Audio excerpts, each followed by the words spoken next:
बिस्मिल्लाहिर्रहमानिर्रहीम। अस्सलाम वालेकुम स्टूडेंट्स, कैसे हैं? उम्मीद करता हूँ आप लोग खुश होंगे, ठीक होंगे। आज हम बात करेंगे मैथमेटिक्स के एक ऐसे आर्टिकल पे जो हमारी डेली लाइफ में बहुत ज़्यादा इसका यूज़ होता है। तो बात करेंगे डिस्क्रीट मैथमेटिक्स के बारे में। डिस्क्रीट मैथ पढ़ने से पहले कुछ आपको मैं थोड़ा सा इसका ब्रीफ हिस्ट्री बताऊँ कि हमारे पास दो तरह की जो है ना वो क्वांटिटी यूज़ होती हैं। एक एनालॉग क्वांटिटी है, दूसरी है डिजिटल क्वांटिटी। एनालॉग क्वांटिटी वो क्वांटिटी होती है जो रेगुलरली जो उसमें बदलाव आता है, जो रेगुलरली उसमें चेंज आता है, एक ख़ास पैटर्न से एक ख़ास इंटरवल के साथ उसकी वैल्यू कम होती है, एक ख़ास इंटरवल के बाद उसकी वैल्यू ज़्यादा होती है। सपोज़ कर लें हमारे पास टेम्परेचर है, टेम्परेचर एक ख़ास पैटर्न से कम होगा, एक ख़ास पैटर्न से उसकी वैल्यू ज़्यादा होगी, इंक्रीज़ करेगी या उसकी वैल्यू डिक्रीज़ करेगी। ठीक है, वो एक एनालॉग क्वांटिटी है। और इसके बरक्स दूसरी जो हमारे पास क्वांटिटी है वो है डिजिटल क्वांटिटी। वो क्वांटिटी होती है जिसकी वैल्यू ख़ास पैटर्न से चेंज ना हो, यानी उसकी वैल्यू एकदम बढ़ जाए या एकदम वैल्यू इसकी कम हो जाए।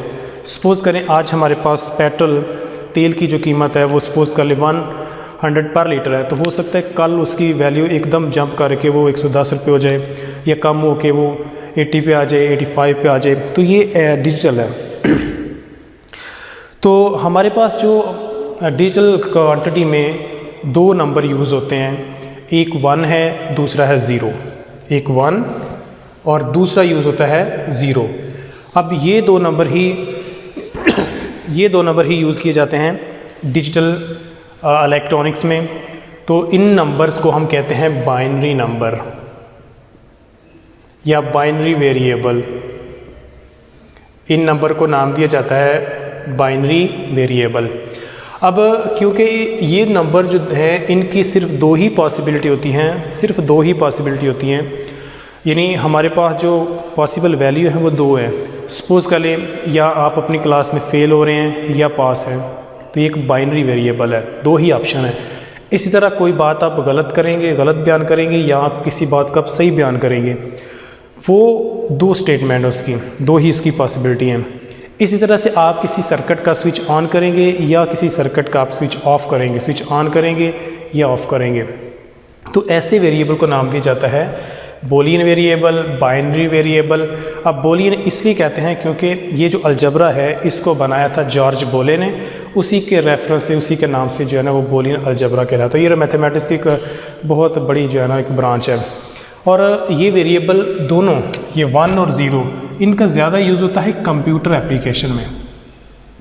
कंप्यूटर एप्लीकेशन में इनका ज़्यादा इस्तेमाल किया जाता है। ठीक है, अब ये जो बूलियन वेरिएबल्स हैं इनको हम कंप्यूटर एप्लीकेशन में भी इनको यूज़ देखते हैं। इसके अलावा हम डिस्क्रीट मैथमेटिक्स की अगर बात करें तो डिस्क्रीट का क्या मतलब, इसमें दो वर्ड्स हैं, एक डिस्क्रीट है और एक मैथमेटिक्स है। पहले मैं आपको डिस्क्रीट के बारे में बताऊं कि डिस्क्रीट क्या है, उसके बाद आगे चलते हैं। डिस्क्रीट का मतलब क्या है? डिस्क्रीट का मतलब है particular value, particle value. Discrete का मतलब है पार्टिकल वैल्यू, यानी study of particular value is called discrete mathematics. Study of particular value is called discrete mathematics. में प्रॉपर डेफिनेशन लिख देता हूँ। स्टडी ऑफ, डेफिनेशन इसकी ये है, study of particular value, study of particular value is called discrete mathematics. Study of particular value is called discrete mathematics. अब आपके जहन में सवाल आएगा कि डिस्क्रीट का क्या मतलब, यहाँ पर हमें इस बात की समझ नहीं आई। मैं आपको एग्जांपल से इस बात को समझाता हूँ। सपोज कर लें number of students in your class, number of students in your class. आपकी क्लास में कितने स्टूडेंट हैं, आपकी क्लास में कितने स्टूडेंट्स हैं, आप वो एक पर्टिकुलर वैल्यू बता सकते हैं। हो सकता है कि आपकी क्लास में 10 स्टूडेंट हों, 20 स्टूडेंट हैं, 30 स्टूडेंट हैं, 40 स्टूडेंट हैं, 50 स्टूडेंट हैं, तो वो एक पर्टिकुलर नंबर है, एक पर्टिकुलर वैल्यू है, उस पर्टिकुलर वैल्यू को हम नाम देते हैं डिस्क्रीट। इसी तरह अगर आपसे पूछा जाए height of students in your class, height of students in your class, अब आप अपनी क्लास में हाइट एक पर्टिकुलर वैल्यू नहीं बता सकते। अब इस बात का क्या मतलब है? इस बात का ये मतलब है कि आपकी क्लास में जितने भी स्टूडेंट हैं, हर स्टूडेंट की डिफरेंट हाइट है, हर स्टूडेंट की डिफरेंट हाइट है, किसी की ज़्यादा है, किसी की कम है, यानी एक जैसी हाइट नहीं है। तो इसका मतलब है कि आप एक पर्टिकुलर वैल्यू नहीं बता सकते, तो इसको हम नाम देते हैं कॉन्टीन्यूस वैल्यू। इसको नाम दिया जाता है कॉन्टीन्यूस वैल्यू। तो एक तो मैंने आपको ये एग्जांपल दी। इसी तरह से अगर आपसे ये पूछा जाए कि आपकी क्लास में इंटेलिजेंट स्टूडेंट कितने हैं, तो आप इंटेलिजेंट को भी एलैबोरेट नहीं कर सकते इस तरह से। क्यों? क्योंकि इंटेलिजेंट जो है उसकी डिफरेंट टाइप्स हैं, डिफरेंट उसका तरीकाकार है। हो सकता है कोई पढ़ने के लिहाज से इंटेलिजेंट हो सकता है कोई स्पीच करने के लिहाज से इंटेलिजेंट हो, तो हर एक स्टूडेंट की अपनी अपनी कैटेगरी होगी इंटेलिजेंसी। तो इंटेलिजेंसी को मेरे लिए एलैबोरेट करने एक पर्टिकुलर वैल्यू बताना नामुमकिन है। इसी तरह से अगर आपसे पूछा जाए, आपको मैं एग्जांपल दूं कि आपकी क्लास में बताइए जी खूबसूरत लोग कितने हैं, खूबसूरत स्टूडेंट कितने हैं, तो खूबसूरती को भी यहाँ एलैबोरेट करना मुश्किल है।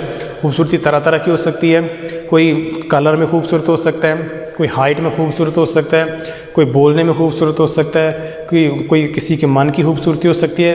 तो ये जो खूबसूरती है एक पर्टिकुलर वैल्यू नहीं, ये कंटिन्यूस वैल्यू, ये स्टूडेंट टू स्टूडेंट वेरी करेगी। तो जो वेरी करती है वैल्यू, उसको नाम दिया जाता है कंटिन्यूस वैल्यू। तो यहाँ पर हम सिर्फ पर्टिकुलर वैल्यू के बारे में बात करेंगे, कंटिन्यूस वैल्यू के बारे में नहीं बात करेंगे। तो ये कुछ आपको एग्जांपल दी मैंने। उसके बाद नेक्स्ट हम देखते हैं कि एक हमारे पास, यहाँ से मैं इसको स्टार्ट करूँ, ये डेफिनेशन आपने नोट कर लेनी है, अच्छी तरह से इस डेफिनेशन को आपने नोट करना है और यही से आगे जो है ना मज़ीद इसके ऊपर हम काम करेंगे। एक वर्ड है हमारे पास सेंटेंस। सेंटेंस क्या है? जस्ट एक इलैबोरेशन है। इलैबोरेशन, आपने किसी बात को बयान करना है, आपने किसी बात को बयान करना है, उसको नाम दिया जाता है सेंटेंस। फॉर एग्ज़ाम्पल मैं बोलता हूँ कि दिस इज़ एप्पल, तो अब उसके बाद है स्टेटमेंट। स्टेटमेंट क्या है? स्टेटमेंट भी हमारे पास एक सेंटेंस है। सपोज करें मैं आपको कहता हूँ कि दिस इज़ एप्पल, ये एक सेब है। Lahore is capital of Punjab, Lahore जो है वो पंजाब का कैपिटल है। इस तरह से ये मैंने दो आपको एग्जांपल दी, इनको हम नाम देते हैं स्टेटमेंट का। तो स्टेटमेंट जस्ट एक सेंटेंस है, एक इलैबोरेशन है। अब क्या ये स्टेटमेंट गलत है या सही है, इसके बारे में अभी हम बात नहीं कर रहे, हम सिर्फ ये कर रहे हैं कि हम एक बयान दे रहे हैं, एक स्टेटमेंट दे रहे हैं। इस तरह अगर ये कहा जाता है कि टुडे इज़ संडे, आज इतवार का दिन है, क्या ये स्टेटमेंट हमारी गलत है या सही है, वो अलग कहानी है, वो एक अलग बात है। लेकिन हमने स्टेटमेंट दी, अब क्या ये स्टेटमेंट गलत है या सही, वो मैं आगे इसकी बात करूँगा। तो ऐसा सेंटेंस जिसको हम एलैबोरेट कर सकें, उसको हम नाम देते हैं statement. Suppose this is Apple, Lahore is capital of Punjab, today is Sunday. तो ये हमारे पास हैं स्टेटमेंट। उसके बाद स्टेटमेंट के बाद आता है preposition. Preposition, preposition is also statement. Preposition भी एक स्टेटमेंट है। आपके मन में, आपके दिमाग में ये क्वेश्चन आ रहा होगा कि फिर दोनों में डिफरेंस क्या हुआ, दोनों में फ़र्क क्या हुआ। तो फ़र्क बेटा इसमें ये है कि प्रपोजिशन भी एक स्टेटमेंट ही होती है, लेकिन वो स्टेटमेंट है जिसके बारे में हम बता सकते हैं कि वो स्टेटमेंट गलत है या सही है, उसको नाम दिया जाता है प्रपोजिशन। अब क्या मतलब इस बात का?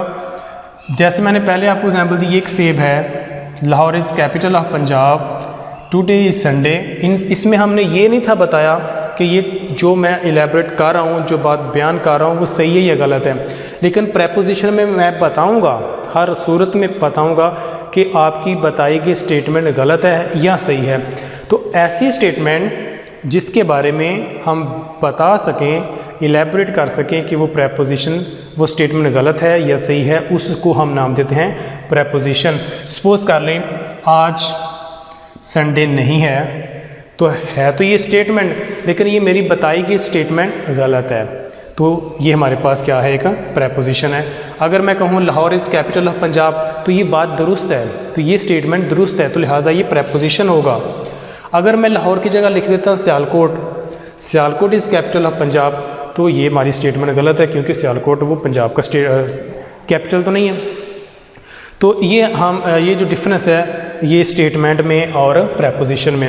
स्टेटमेंट में दोबारा रिपीट करता हूँ, स्टेटमेंट एक एलेबोरेशन है, एक सेंटेंस है जिसको हम एलेबोरेट कर सकते हैं, और वो स्टेटमेंट जिसके बारे में हम बता सकें कि वो गलत है या दुरुस्त है, ऐसी स्टेटमेंट को नाम दिया जाता है प्रेपोजिशन। और प्रेपोजिशन को हम लिख सकते हैं, प्रेपोजिशन को हम डिफरेंट सिंबल से यानी डिफरेंट लेटर से लिख सकते हैं। हम पी से भी उसको डिनोट कर सकते हैं, क्यू से भी कर सकते हैं, आर से भी कर सकते हैं, टी से भी कर सकते हैं, ऐसे।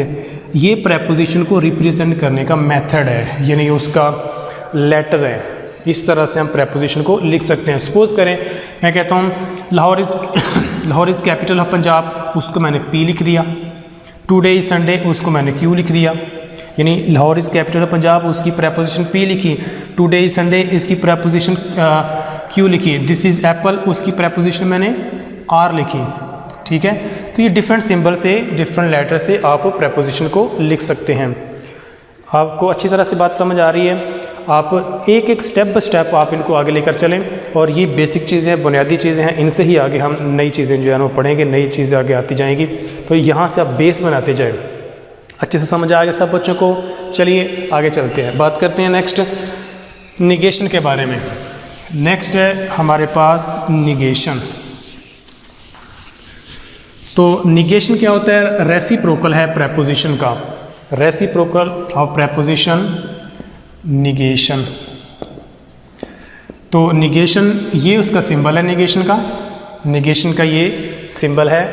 अब निगेशन का मतलब क्या है कि जो हम प्रेपोजिशन बयान कर रहे हैं, जो हमारे पास प्रेपोजिशन है उसका उल्ट रेसिप्रोकल। सपोज करें हमारे पास प्रेपोजिशन पी है, तो उसका उल्ट क्या होगा? Negation P. अगर हमारे पास कोई प्रेपोजिशन क्यू है तो उसका निगेशन क्यू होगा। अगर हमारे पास कोई प्रेपोजिशन आर है तो उसका निगेशन इस तरह से लिखा जाएगा। तो ये मतलब है निगेशन का। जिस तरह से हम फिज़िक्स में सर्किट में जब बात करते हैं कि कोई स्विच ऑन है, कोई स्विच ऑफ है, तो आपको पता है कि जो मैक्सिमम वैल्यू होती है उसके लिए 1 यूज़ किया जाता है पोटेंशियल के लिए, और अगर मिनिमम वैल्यू है पोटेंशियल तो उसके लिए 0 यूज़ किया जाता है। या आप यूँ कह सकते हैं कि अगर आप स्विच को ऑन करेंगे तो आपको मैक्सिमम पोटेंशियल मिलता है, उसके लिए 1 यूज़ किया जाता है, और अगर आप स्विच को ऑफ़ करते हैं तो उसके लिए हम 0 यूज़ करते हैं। तो जब हम इसका टेबल बनाएंगे, जिसको हम नाम देते हैं ट्रुथ टेबल, फ़र्ज़ करें हमारे पास प्रेपोजिशन पी है तो निगेशन उसका इस तरह से आएगा। अगर मैं कहता हूँ कि 1 है पी की वैल्यू, तो इसका निगेशन क्या होगा? 0। अगर 0 है तो क्या होगा? 1। अगर कोई वैल्यू हमारे पास ट्रू है तो इसका निगेशन फॉल्स होगा। अगर हमारे पास कोई प्रेपोजिशन फॉल्स है तो उसका निगेशन क्या होगा? ट्रू होगा। तो ये डिफरेंस है इन दोनों में। तो आज के इस लेक्चर में, आज के इस वीडियो में मैंने आपको कुछ चीज़ें बताई, वो ये हैं कि डिस्क्रीट मैथमेटिक्स क्या है। डिस्क्रीट मैथमेटिक्स वो मैथ है जिसमें हम पर्टिकुलर वैल्यू के बारे में बात करते हैं, उसको नाम दिया जाता है डिस्क्रीट मैथमेटिक्स। उसके बाद हमने इसकी एग्जांपल देखी। नेक्स्ट हमने देखा सेंटेंस क्या है। सेंटेंस जस्ट एक एलेबोरेशन है, और वो एलेबोरेशन जिसको हम बयान कर सकते हैं वो सेंटेंस है। और उसके बाद है प्रेपोजिशन। तो क्या हमारी कोई स्टेटमेंट गलत है या हमारी स्टेटमेंट दुरुस्त है, उसको नाम दिया जाता है प्रेपोजिशन का। प्रेपोजिशन को डिफरेंट सिंबल से हम ज़ाहिर कर सकते हैं, जिस तरह पी है, क्यू है, आर है, एस टी वगैरह। और उसके बाद निगेशन है। निगेशन जो होता है वो रेसिप्रोकल है उस प्रेपोजिशन का। तो ये था इसके बारे में आज जो हमने बात की है। नेक्स्ट जो है ना नए आर्टिकल के साथ बात करेंगे। अल्लाह हाफिज़।